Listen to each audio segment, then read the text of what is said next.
सभी विद्यार्थियों का ई लर्निंग क्लास में स्वागत है। आज हम साइंस पार्ट 5 परमाणुओं के अंतर्भाग में सबसे पहले परमाणुओं की संरचना के बारे में जानेंगे, अर्थात स्ट्रक्चर ऑफ एटम, और दूसरा इलेक्ट्रॉनिक संरूपण अर्थात इलेक्ट्रॉनिक कॉन्फ़िगरेशन के बारे में जानेंगे। बच्चों, इसके पहले के घटक में Dalton, J Thomson, Rutherford, Niels Bohr तथा अन्य वैज्ञानिकों ने परमाणु प्रतिकृति के सिद्धांत को प्रस्थापित करने के लिए अपना क्या क्या योगदान दिए, इस बारे में हमने पढ़ा। अब हम आगे परमाणुओं की संरचना के बारे में विस्तृत जानकारी प्राप्त करेंगे। अब हम जानेंगे परमाणुओं की संरचना किस प्रकार से होती है। बच्चों, परमाणु की रचना प्रमुख रूप से दो भागों में विभक्त होती है। नंबर 1 नाभिक वाला भाग अर्थात केंद्र वाला भाग, और नंबर 2 नाभिक का बाहरी भाग। परमाणु के आंतरिक भाग में 3 प्रकार के उप परमाणुविक कणों अर्थात सब एटॉमिक पार्टिकल्स का समावेश होता है। वे उप परमाणुविक कण कौन से हैं? Number 1 proton, number 2 neutron, number 3 electron. बच्चों, प्रोटॉन और न्यूट्रॉन का समावेश केंद्रक के अंदर होता है और इलेक्ट्रॉन का समावेश केंद्रक के बाहर अर्थात नाभिक के बाहर होता है। सबसे पहले हम केंद्रक के बारे में जानेंगे। परमाणु का केंद्रक यह धनावेशित होता है। परमाणु का लगभग संपूर्ण द्रव्यमान नाभिक में समाविष्ट होता है। जैसा कि मैंने बताया, केंद्रक में 2 प्रकार के उप परमाणुविक कण होते हैं, जिसे एकत्रित रूप से न्यूक्लियन कहते हैं। बच्चों, ये 2 उप परमाणुविक कण कौन से हैं? प्रोटॉन और दूसरा न्यूट्रॉन। अब हम प्रोटॉनों के बारे में जानकारी प्राप्त करेंगे। प्रोटॉन यह परमाणु के नाभिक में स्थित धन आवेशित उप परमाणुविक कण होते हैं। नाभिक पर धन आवेश यह उसमें स्थित प्रोटॉनों के कारण होता है। प्रोटॉनों को बच्चों कैपिटल लेटर के P अक्षर द्वारा दर्शाया जाता है। प्रत्येक प्रोटॉन पर स्थित धन आवेश +1e द्वारा लिखा जाता है। अतः नाभिक पर स्थित कुल धन आवेश E इस इकाई में व्यक्त करने पर उसका परिणाम नाभिक में स्थित प्रोटॉनों की संख्या के बराबर होता है। बच्चों, परमाणु के नाभिक में स्थित प्रोटॉनों की संख्या उस तत्व का परमाणु क्रमांक होती है और उसे कैपिटल लेटर के Z अक्षर द्वारा लिखा जाता है। एक प्रोटॉन का द्रव्यमानांक लगभग एक यूनिफाइड मास के बराबर होता है। बच्चों, हाइड्रोजन के एक परमाणु का द्रव्यमान भी लगभग एक यूनिफाइड मास के बराबर होता है। अब हम न्यूट्रॉन के बारे में जानेंगे। न्यूट्रॉन यह विद्युत आवेश की दृष्टि से उदासीन उप परमाणुविक कण होते हैं। इसे स्मॉल लेटर के N अक्षर द्वारा दर्शाया जाता है। बच्चों, एक न्यूट्रॉन का द्रव्यमान भी लगभग एक यूनिफाइड मास के बराबर होता है, अर्थात करीब करीब प्रोटॉन के द्रव्यमान के बराबर होता है। अब हम परमाणु के तीसरे उप परमाणुविक कण इलेक्ट्रॉन के बारे में जानेंगे, जो कि नाभिक के बाहरी कक्षा में स्थित होता है। बच्चों, इलेक्ट्रॉन या ऋण आवेशित उप परमाणुविक कण होते हैं। इसे ई ऋण, ई और उसके ऊपर ऋण इस तरह से दर्शाते हैं। प्रत्येक इलेक्ट्रॉन पर एक इकाई ऋण आवेश होता है, जिसे हम 1-1e इस तरह से लिखते हैं।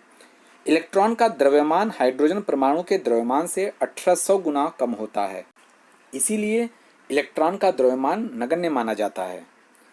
परमाणु नाभिक के बाहरी भाग में उपस्थित इलेक्ट्रॉन ये नाभिक के चारों ओर विभिन्न कक्षाओं में परिभ्रमण करते हैं।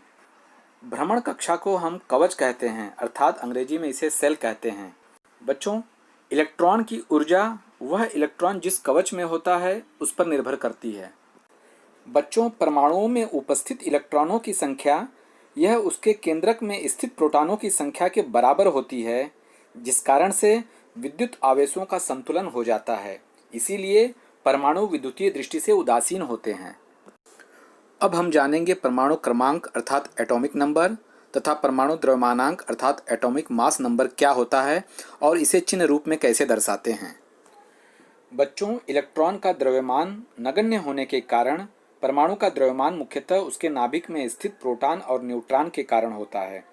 परमाणु के प्रोटॉन और न्यूट्रॉन की एकत्रित संख्या को उस तत्व का परमाणु द्रव्यमानांक कहते हैं, अर्थात एटॉमिक मास नंबर कहते हैं।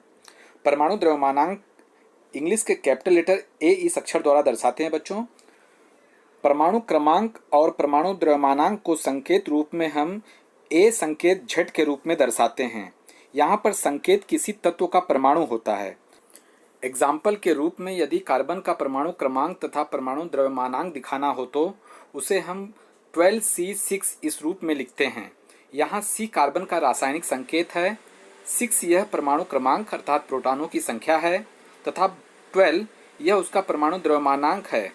इससे यह भी पता चलता है कि कार्बन के परमाणु के केंद्र में 12-6 अर्थात 6 न्यूट्रॉन होते हैं, क्योंकि हम जानते हैं कि परमाणु द्रव्यमानांक यह प्रोटॉन तथा न्यूट्रॉन के कुल संख्या के योग के बराबर होता है। बच्चों, अब हम जानेंगे कि किसी भी परमाणु के कवच अर्थात सेल में इलेक्ट्रॉनों का वितरण किस प्रकार होता है, कवच के स्तर को किन संकेत द्वारा दर्शाया जाता है, प्रत्येक कवच में इलेक्ट्रॉनों की अधिकतम धारण क्षमता क्या होती है, यह ज्ञात करने के लिए किस सूत्र का उपयोग किया जाता है। बच्चों, डेनिश वैज्ञानिक नील बोर के परमाणु प्रतिकृति के अनुसार इलेक्ट्रॉन स्थायी कवचों में परिभ्रमण करते हैं। इन कवचों की विशिष्ट ऊर्जा होती है। परमाणु नाभिक के समीप वाले कवच को हम पहला कवच, उसके बाद वाले कवच को दूसरा कवच, उसी प्रकार तीसरा चौथा कवच कहते हैं। कवचों के क्रमांक के लिए अंग्रेजी के स्मॉल लेटर n इस संकेत द्वारा दर्शाया जाता है।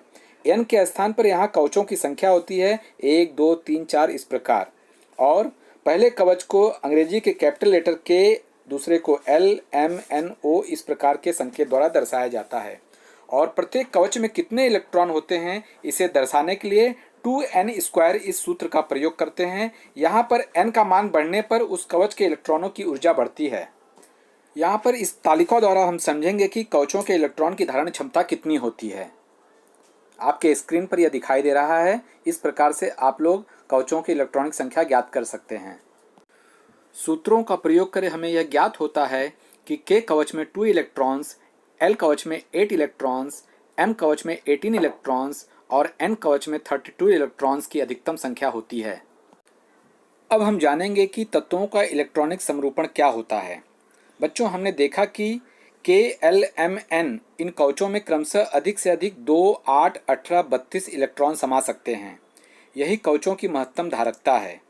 किसी तत्व के परमाणु में उपस्थित इलेक्ट्रॉनों का कवच के अनुसार विन्यास ही उस तत्व का इलेक्ट्रॉनिक समरूपण कहलाता है। बच्चों, प्रत्येक इलेक्ट्रॉन में वह जिस कवच में होता है उसके अनुसार निश्चित ऊर्जा होती है।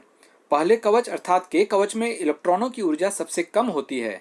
उसके आगे के कवचों के इलेक्ट्रॉनों की ऊर्जा कवच के क्रमांक के अनुसार बढ़ते जाती है। परमाणु के इलेक्ट्रॉन कवचों की महत्तम धारकता के अनुसार और ऊर्जा के आरोही क्रमानुसार कवचों में स्थान प्राप्त करते हैं। अब हम कुछ तत्वों के परमाणुओं के इलेक्ट्रॉनिक समरूपण देखेंगे।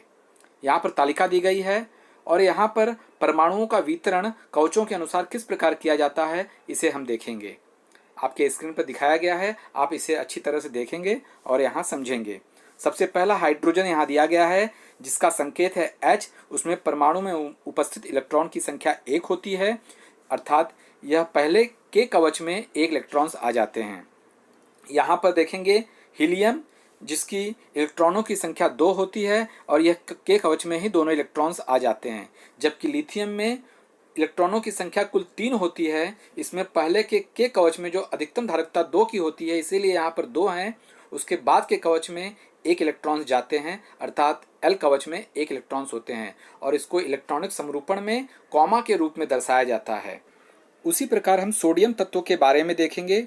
सोडियम का रासायनिक संकेत है Na और इसमें परमाणुओं में इलेक्ट्रॉनों की कुल संख्या 11 होती है और इसका कवच में जो विभाग करते हैं वह इस प्रकार होगा कि पहले कवच K में कुल अधिकतम इलेक्ट्रॉनों की संख्या 2 होती है और L कवच में कुल इलेक्ट्रॉनों की संख्या अधिकतम 8 होती है और शेष 1 बचा यह M कवच में होगा। इस प्रकार इसका इलेक्ट्रॉनिक समरूपण 2,8,1 का होता है। उसी प्रकार एक उदाहरण और देखते हैं, ब्रोमीन।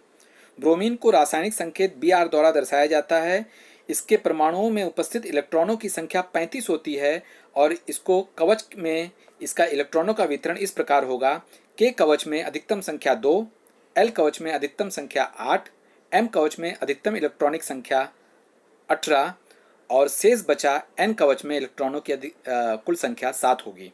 इस प्रकार हम जोड़ेंगे तो कुल 35 हो जाती है, जिसका इलेक्ट्रॉनिक समरूपण 2, 8, 18, 7 कॉमा के रूप में विभाजित करके दर्शाया जाता है। बच्चों, परमाणु का इलेक्ट्रॉनिक समरूपण कवचों के रेखांकन के अनुसार भी दर्शाया जाता है। आपके स्क्रीन पर कुछ परमाणुओं के इलेक्ट्रॉनिक समरूपण कवचों के रेखांकन के रूप में दर्शाए गए हैं। बच्चों, आप लोग रिक्त छोड़ी गई तालिका पूर्ण करेंगे जिसमें प्रत्येक कवच में इलेक्ट्रॉनों का वितरण एवं इलेक्ट्रॉनिक समरूपण भरेंगे। अगले वीडियो में हम संयोजकता और इलेक्ट्रॉनिक समरूपण अर्थात वैलेंसी और इलेक्ट्रॉनिक कॉन्फ़िगरेशन के बारे में पढ़ेंगे। आज के लिए इतना ही। धन्यवाद।